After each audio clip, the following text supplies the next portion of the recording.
Hi, everyone. Welcome back to our afternoon session of day 3 of Athena. It's me, Jess, again, hosting. As I said, Alex is having a break today, who's been our lovely host for the past few days. And I am joined by Sonya Barlow, who is the founder of LMF Network. If you've not checked them out, there'll definitely be links and stuff being shared. As always, if you have any questions, we have only got the half hour, so we'll try and get through what we can. But please feel free to put anything in the chat. But rather than me do a very average introduction, I'm going to let Sonya introduce herself. But lovely to have you back, Sonya. Hands over to you. Thank you. Thank you so much for asking me. Love the work that you all are doing, so really grateful to be here. As a point of introduction, I am a 2015 graduate who's worked in tech. In 2018, I started a social enterprise called Like-Minded Females, aka LMF Network. And today that social enterprise has upskilled over 10,000 people, grown to a community following of over 40,000, and has launched the largest virtual mentoring program outside of the UK. From the UK across 14 countries. So we this year have mentored nearly 1,000 people, all for free, to help achieve their goals in tech, business, and entrepreneurship. Outside of that, I run my own diversity and business consultancy and SaaS consultancy now. I'm an author, so I've written Unprepared to Entrepreneur, which is now in online and in-store retailers everywhere. I know because I go to the retailer sometimes and try and upsell my own book to people. I have no shame, and that's okay. And outside of Changemaker 2021, a Marie Claire Future Shaper 2020, a BBC radio host on the BBC Asia Network for a show called The Everyday Hustle, and all right, really passionate about helping people to build their own version of confidence and build your own version of career, whatever that means for you, and using my platform to really raise awareness of the topics that do exist in our everyday lives, be that as women or women of color or people of this planet. Perfect. Thank you so much. As I say, I would never be able to do that justice with that introduction. So I think let's kick off then. Obviously, you've mentioned the book, Unprepared to Entrepreneur, which I do need to get my hands on and read. So in terms of, do you want to just tell us a bit more about what's in the book and what people can expect when they read it? Yeah, absolutely. So thank you so much for asking. Unprepared to Entrepreneur is fundamentally an honest guide to launching your own business, sharing the good, bad, and the ugly. So I started my own business, or I wanted to become a full-fledged entrepreneur and business owner Jan 2020, just pre kind of pandemic and during the pandemic. But what happened was every time I went online, it was a lot of what to do's, but not how to do it, or everything was capped and at a price. Or equally, the stories were not attainable. So someone who's grown into wealth or able to get, I'm just saying like 30K deposit from their parents, that's not my story. And so it's really difficult to start a business if you weren't able to relate to the content. And also I come from a data, tech, and digital background. So how do we use insights, analytics, customer validation, LinkedIn, Instagram, and social platforms to build our business and to go forward? Outside of that, I also found that the contributors in a lot of business books, nonfiction books, or even in the media are not diverse by design. And so you're hearing the same or similar voices. And so I really want to tackle those 3 things. 1, the lack of diversity in terms of contribution. 2, the lack of accessibility when it comes to the forums. And 3, the lack of ease when it comes to, well, I have a business idea, what do I do next? So I spent 6 months. I actually spent 4 months because for 2 months I felt like an imposter and I procrastinated, but I had 6 months. So I spent 4 months really digging deep, talking to professionals all over the world, making sure that we're giving other people a platform. And a lot of the voices in this book are not people that I've worked with before or ones that are my mentors or my affiliates or my sponsors. It's people who are just doing their everyday hustle and want to bring that to the forefront. And the title Unprepared to Entrepreneur is because actually 1 in 3 of us, or 1 in 4 of us, depending on kind of where you are in the world, want to be entrepreneurs, but it's not something we're prepared into. It's not something we're taught. It's not something we're the life skills about. And I get, messages every single day saying, how would you start and how do you carry on and how do you get rich? And I was like, well, for £15, here's everything I've done to get to a 6-figure business, to run 3 businesses, to win multiple awards, to get a radio show all in 18 months. So if I can do it, you can absolutely do it. Amazing. No, definitely. I will be getting that book for sure. So what you was talking about, obviously you were procrastinating on it for quite a while, which I think everyone is guilty of doing at some point, me included. So what inspired you originally to write it? And what would you say would be the most challenging thing about writing a book? Yeah. How do I answer that? So what inspired me to write it? I think I always knew deep down in life I wanted to write a book, but it's not something I had originally planned. The real story is that at the beginning of every workshop that I host or facilitate, I always ask people in the room, what are your goals? What is it something you want to achieve? What is something that's, important to you right now? And in one particular workshop, so I was hosting a LinkedIn masterclass, I said, my name is Sonya, blah, blah, blah. I really want to one day write a book. And I must have done a really good job in the masterclass that I received a message afterwards saying, Sonya, you mentioned that you want to write a book. We're currently working with a publisher. Our publisher is looking to speak to new authors. Would you be interested in a phone call? And I was like, yeah, why? Like, every phone call is a good phone call because you learn something. So I spoke to the commissioning editor and I said, hey, this is my idea. I'm currently going through my own journey of becoming an entrepreneur. Nothing really fits the bill. Nothing is really out there. And most importantly, I come from a place where I have a business degree. And I'm going to be really honest and say most of that business degree does not actually serve you in the real life. And so I wanted to create something which is for everybody, regardless of your age, experience, intersectional background. It's for you if you want to grab it. If you want to read a little bit, then you want to put it down so you can learn from it. And in terms of what was the hardest thing, I think I personally am not a very structured person or great at admin. So for me, it was about really prioritizing my time, be that in the evenings, early mornings, or on the weekends. I find it really hard to work in the afternoons. I think I have a little bit of like FOMO of what's happening in the real world. So I get easily distracted. So I know that my working pattern is not between 12 to 5 in most days, which is normally when people like to work. So I'd wake up early or I'd write a little bit before I go to sleep. I'd make sure I write, 100, 200 words a day. And then some days I'd be like, right, I'm not getting out of this chair until I write 1,000. And so you may be listening thinking, how do you write that many words? The point is you're pretty much brain dumping at that point, and then you can structure it afterwards. Yeah. The other thing which I found really difficult is I found difficult to come out of my own lens. And I realized that I had my own biases when I was writing. So one way to mitigate that was I invited people across the community, especially from the LMF community, to read certain chapters or certain parts of certain chapters and give their feedback so that I could make sure it's accessible, it's inclusive. But I also had, let's say, that customer research on the topics that I was sharing whilst I was creating the book. So it wasn't something that went into the market and you're like, well, how do you know somebody wants this?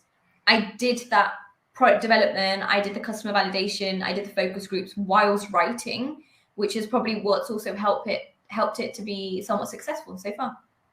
Oh, no, it's really great to hear. And I have to say, yeah, I think being good at admin and being an entrepreneur, I don't think typically I think that's something that you see. No. So, no, it's really, really interesting. And in terms of when you were writing the book, so when did it officially get launched? It was launched on which date? So it was officially published in the UK October 3rd and in the US and Canada October 24th. But I stopped writing. So it was all done, dusted, finalized early April. Early April. Then it went through a production process. So you think about how time has changed since I got a book deal and where we are now, the pandemic. A really simple point being, I don't speak about TikTok a lot in the book. I have a reference to it, but not a lot. Not knowing that 6 months later, TikTok will be taking over our media streams and our TVs and the way that we communicate. And I think it just proves that, technology is evolving. How do we evolve whilst technology evolves? And how do we make sure that even if we don't have the technical skills or the pragmatic skills, we can use the skills that we do have, be that no-code tools. Or what I did was I would often speak into Google Docs and have that transcribed because there's now the link to do that. And then I'd go back and restructure it because I found what works for me and it needs to be what works for you. Yeah, no, definitely. And obviously the book's been out now for just over a month. Has there been, what has been like the most satisfying moment since it, probably you saying it, you're probably going to say, well, when it launched, but has there been any other satisfying moments since its launch? It actually wasn't when it launched. Okay. There's probably a couple of moments. One was I didn't actually receive the book until a couple of days before it launched. So there was a point where I received a parcel and I opened it and it was the book. And, you know, it made me quite emotional because I was like, I've actually written something and people actually want to read it. So that was one. The second was a couple of weeks ago, I went to a Waterstones in Gower Street. And I went upstairs and I found the book and I screamed, basically in like a very quiet bookstore. And I had two people run up to me to be like, oh, is everything okay? And I was like, that's my book. They're really super boys. And then they, you know, I think the manager there, or at least the floor manager, was like, well, you know, you're the most excited author we've ever had. I was like, oh, so I am very excited. And then this other guy, he volunteered and he was like, why don't you sign the book and I'll record it for you? And I was like, yeah, great. So, you know, it was just a random stranger who was like, it's so great that you've got that. Why don't you sign it, put it on the shelf? They put a little sticker on it. So that was awesome. And then the third was I was in Amsterdam for a client meeting a couple of weeks ago. And I like to go around bookstores and see if my book's there and then pretend like it's not my book and try and upsell it to other people.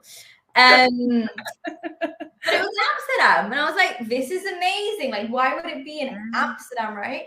And then there were people like talking about running a business and stuff. So obviously, you don't know it's my book. So I picked it up and I went to them and I was like, you know, this book has really changed my life. Like, it is the book to buy if you want to be an entrepreneur. And I've had a number of people that have also got it and they give me the same feedback and they bought it. And I was like, that is, if you can't be your biggest cheerleader, what can you be? And obviously that's besides the point of like my family members getting involved and my friends being there, right? That is a given. But these are 3 instances where you have to be your biggest spokesperson, be that actually speaking about it or showing up in places and screaming so that somebody else, or so that you can draw attention to it. Yeah. I have to ask, inside the book, is there a picture of you? Because I can imagine these people opening the book and being like, what? You know, it's actually one of my favorite things. So so funny that you say that, because there is. So one of the chapters is all about customer validation. And I thought, wouldn't it be nice? It's about customer personas. So it's page 45. But it's just customer personas. And I thought, wouldn't it be nice? Just put my picture in there. Imagine these people in Amsterdam going, it's really something like in their head saying you recognize this person, but they're just not able to. Yeah, exactly. It's small things, right? But these are things that you learn from marketing and personal branding. It's, if you're doing a customer persona profile, why get a fake image from the internet? Just put your image. One thing that I didn't do until the very end was I didn't put my Instagram or my Twitter handle until the very end. And I messaged my editor to be like, why did I not include that? I've included everything else. Why did I not include it? And the point is, make it as easy as it can be for other people to find you, to message you, to learn about you. Yeah, definitely. And touching on that, because you mentioned earlier, obviously, when you wrote the book, TikTok wasn't, well, obviously it was starting to take over, but wasn't as big as it is now. Yeah. What would you say is your strongest like social media platform at the moment? Is it Instagram or TikTok or LinkedIn? I'm a key lover of LinkedIn. At this point, I'm waiting for LinkedIn to become like their face of LinkedIn or the ambassador, the month that I talk about it. If I say it enough, one day it will happen. But I am a big fan of LinkedIn. I think LinkedIn and Instagram. So when it came to TikTok, I haven't quite got TikTok, and I just don't know if I can get it, because I think there's a lot of face-to-face content creation. And sometimes, you know, you get afraid, or you psych yourself out. You're not sure if what you're saying actually makes sense. When I was writing the book, Clubhouse really blew up. So I have a little few things around Clubhouse in there, but of course it's not where it was, and it's not where it is now. But LinkedIn, I think when you're thinking about a professional setup, and I'm a business, so I'm selling my services or products to people who have money, right? That fundamentally is LinkedIn. And so through that experience, I'm now a LinkedIn change maker, which is amazing. But it's through using LinkedIn as a platform, and most of my marketing PR was done through LinkedIn organically. Then secondary is Instagram, and that's because Instagram is not necessarily selling my services or my book. It's just showcasing that I'm real.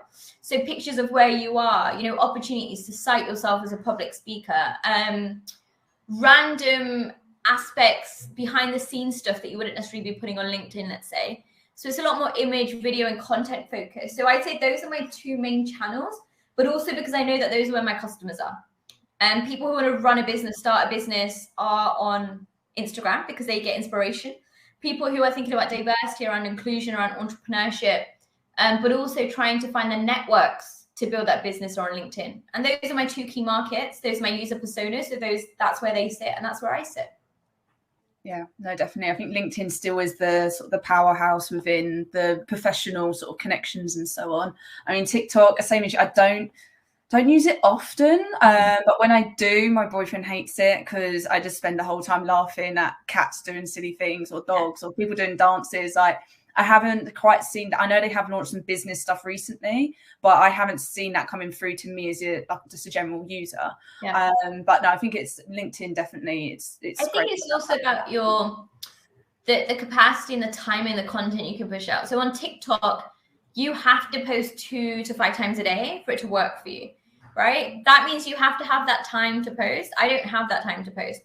Yeah. On LinkedIn, I can post once a day, once every 2 days. And I know based on the reach, the people who are reading and the content that I'm sharing, it will make sense. And same with Instagram.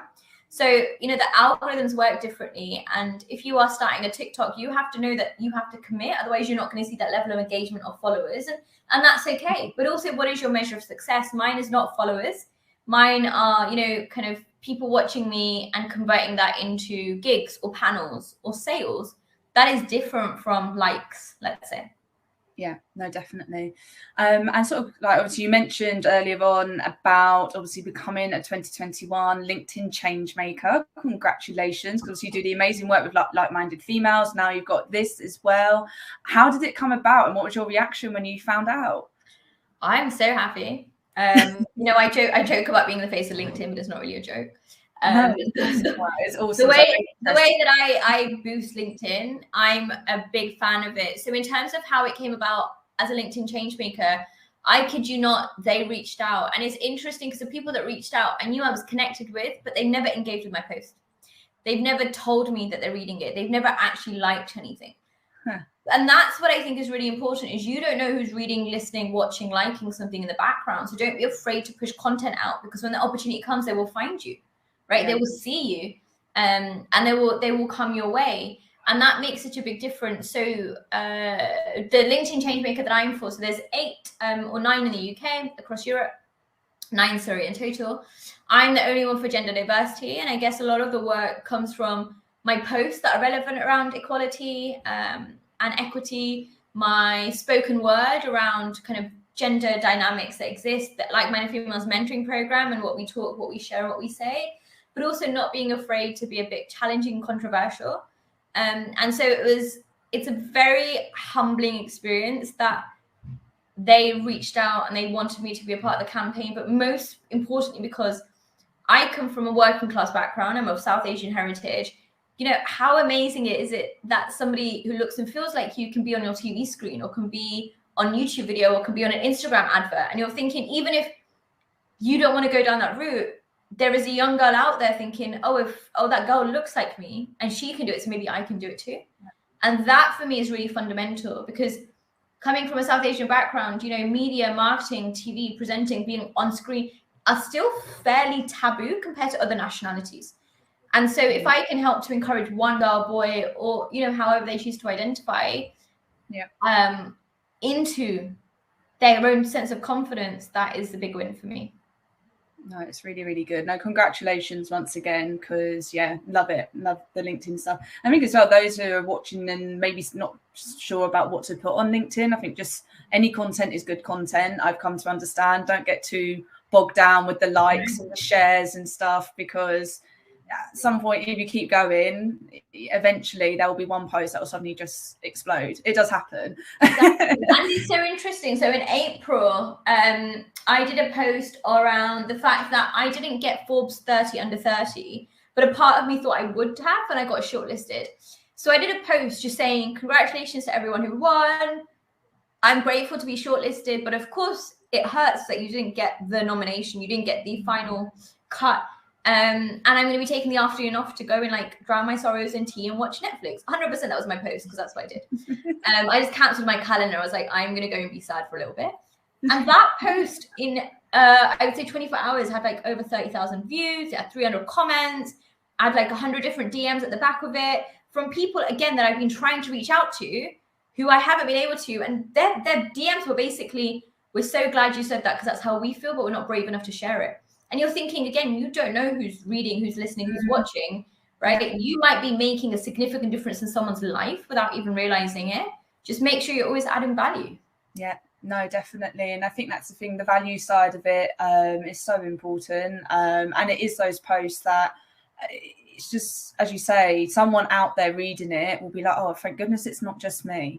And I remember that's how I started thinking about it. I was like, right, how can I write content that's valuable to people? Yeah. And actually I just started thinking, you know what has always really like bugged me when I was younger, or today, like what is really I found quite difficult to talk about. Yeah. Actually, once you start talking about it, everyone's dealing with the same things. It's so funny, right? Like what topics are important. When I do something that's like quite motivational and fancy, no one actually likes it. There'll be posts that no one likes. But I did this post a couple of months ago, which was like literally the line, I think the starting line was something like, I can't believe I used to commute 2 hours a day just to get bullied at work. Right? And that had like 2,000 likes in a couple of hours because it resonates, because people are feeling it. But if I'm doing something fancy, like, hey, look at me, I'm Sonya and I'm great, that's not adding value. People don't want that. It's not going to make sense. So do things in terms of content. You're going to create content. You're going to share content. You're going to add value. There's going to be a call to CTA. But you're going to educate others. You're going to take them on that journey with you. You're going to invite them into those stories. And that's what's going to make a big difference. Yeah, no, exactly. I think it was, I did a quick post the other week when I got back from leave, because I actually switched off all of my communications with work and I just completely had a week off. Amazing. And I thought I'd just put a quick post up, just say, just don't forget when you get that time off to have it off, because I'm so everyone's guilty of it. And I just put it up, and again, like post before had been okay, and then all of a sudden that one got loads of random people I've never heard of messaging me saying thank you so much. Yeah. And you're just like, okay, cool. But and that's the thing, that people sometimes are scared to say that stuff on a public platform because of what people may think. And then you say, okay, cool. And you're like, hey, okay, cool. I'm Jess. This is the product I run. This is my company. Let's grab a chat. No, then you make it into whatever conversation you want to make it into. Or it's great. I've been trying to reach out to you. Let's have a coffee. I've met such great people, such friends, mentors, sponsors, advocates, allies, because you just followed up on a message and you've said, hey, let's grab a coffee, or let's have a virtual chat, or what is it you do? Because I don't quite understand what it is you do. And you take it from there. Yeah, exactly. And there'll always be this, the world is a very small place. So you're always, there is cross paths at some point. So conscious of time. So let me just having a look at the questions that we've sort of like put together and had sent in. So without sort of giving away too much, is there a key bit of advice you would give? I mean, I think we sort of covered this a little bit, but just to some like people watching at the moment and people that will be tuning into the YouTube and to replay it, YouTube channel to replay it back, is there a key bit of advice you would give when it comes to building a business that you say always stick to, or does it vary from sort of company to company? Yeah, it's such a great question. One of my key bits of advice and something I live by is to go fail fast. Fail fast, break things quickly, fail fast, fail kind, fail better. And it's really interesting because I had a workshop this morning, which I'm doing with the Design Museum, about the same thing. And the entrepreneurs there were like, we're scared of failing, or we don't know how to fail, or we're sad that we failed. And I was like, well, we as humans call it failing, but a business is calling it upgrade. They're calling it evolution. They're calling it iterations. They're calling it version 1, 2, 3, 4, 5, right? Like, in order for you to upgrade your phone, it's because the version wasn't suiting you and there was something missing, and then you go and upgrade it. But as a consumer, we're paying more money to upgrade. But as a company, what they've actually done is they haven't done all their product testing. They haven't done the market fit. They failed in one element, but they've repackaged it to you as an upgrade, as an evolution, as an iteration of something, right? So in that same way, when you're running a business, when you're starting a startup, you want to make sure that in your first, 12 to 18 months, you are failing, you are making mistakes, you're getting it wrong. Then you're noting them down, you're learning from it, you're seeing what you can do better before you have real responsibilities, real clients, or real investment that you're having to kind of gamble and take it forward. I wouldn't be here if I hadn't failed. right? I wouldn't be here if I didn't start a brunch club and no one showed up to brunch, not once, not twice, but 3 times. I did that 3 times, and I put myself through that 3 times for me to be here. Imagine I gave up on the first hurdle. Where would I be and where would my life be? And at that point, people thought I was silly, and they thought I didn't know what I was doing, and they didn't see the point of it. And here we are. Same with the book. The first draft I did was terrible, right? But if I was like, oh, it's so terrible, I'm not going to carry on, you wouldn't have a book here today. And that is like anything. So for anyone listening, you know, failure comes before resilience. Failure is a temporary disruptor. Failure comes before resilience is also the title of my TED talk, because ironically, I had to fail so many times for me to get on the TED stage, which I think is just funny in itself, right? But you have to make the most out of what you have. And the quicker you fail, the sooner you can learn from it, and the faster you can move on. So that could be anything from, we started this chat with admin and operations. I know I'm not the best at admin operations. Okay, so I need to make sure that I'm doing the work, that I'm getting somebody in, that I'm taking time out to really learn, or to focus on getting the operations and the foundations right. So what I've done now is I, cancel half a day of my calendar and just focus on the admin, focus on the operations, make sure that I reply back to every email every day or the day after, and get into a habit of it. And that's okay. But I had to go from a lot of mistakes, a lot of failures. I've missed out on a lot of opportunities because I haven't checked my emails, right? Paid gigs. For me now to be like, well, I can't be doing that anymore. And now we need to get serious about this. And that's okay. Failure is, the most common denominator that we all have. So that's my kind of top tip. And then outside of that, it's more just a friendly reminder is, if you're becoming an entrepreneur, or you're running your business, you're starting a side hustle, you're doing it to not only be your own boss, but to manage your own calendar, right? And make sure you're therefore managing it. I am a sufferer of chronic migraines, and I am used to be terrible at managing my own calendar. Whereas I've often been reminded that that's probably why one of the reasons why I want to start my own business is so when I'm not feeling great, I can stop everything.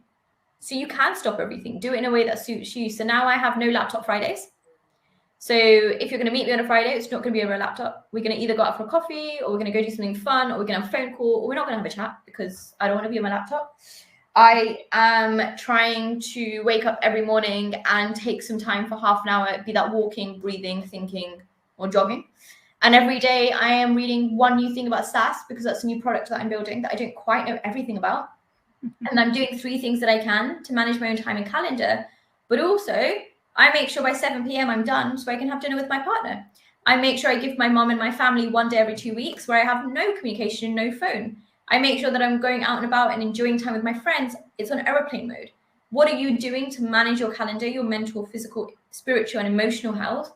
And what is your measure of success at the back of that?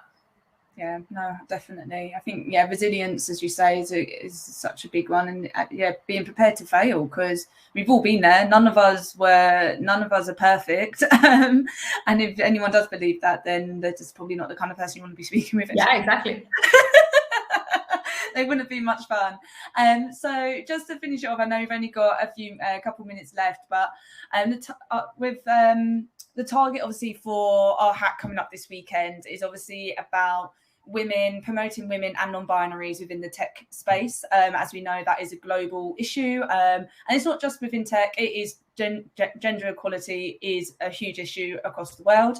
But is there any specific advice you would give to that demographic, so women and non-binaries who are either in the tech space or looking to get into it, or just in general within the working world? Yeah, absolutely. Great question. So one is to recognize your skills.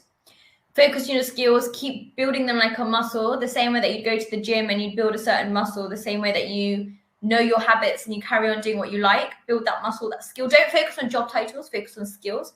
So if my skill is being able to communicate, that is a skill that I want to carry on nourishing, rather than now thinking, I'm not technical, and then going to learn how to code. Unless you want to transition, it's not important. The second is document your successes and everything you've given a go. Be that in an Excel sheet, in your notes, in your word pad, even in your mind, so you can go and present them back. And the third is, have the conversations. Now, what I mean by that is, as women and non-binary folk, we are often afraid to have the conversation because we don't want to know what we're going to hear. Have the conversation. How much do you earn? How much do you charge for a panel? What is something that you're doing that we're not aware of? What is, what did your manager say? And if that's what your manager say, how did you overcome that? When it comes to negotiation, that's really important as well. You have to have the conversation every 3 months. Go in with your manager and say, here's my job description. Here's what I did. Here's where I've smashed it. This is what I'm expecting my next appraisal and my raise. Put it in their minds and have that early. Just last week, one of my really good friends sent me a voice note saying she's never charged for a panel before. And she's like, how much money do I charge? And I openly shared my rates with her. And I was like, this is what you should go in for. And she got that money, because if we're not going to share, we're not going to care. We're not going to grow together. Right. Yeah. And kind of lastly, and most importantly, something we really advocate in LMF Network is mentor, is find a mentor, sponsor, or ally. We found that 50% of women and non-binary folk feel like they need a mentor versus 5% of men. Now, if you're in that 50%, what can you do? Can you reach out to people online, in your workplace, around your network, with your friendship group, and say, I just need a sounding board. Like once a month, let's just have a conversation. And that way you can discover new perspectives. So kind of, you know, in summary, mentorship and new perspectives, document your successes, always take the receipts to every meeting where you are, start the conversations where possible, and focus on your skill sets.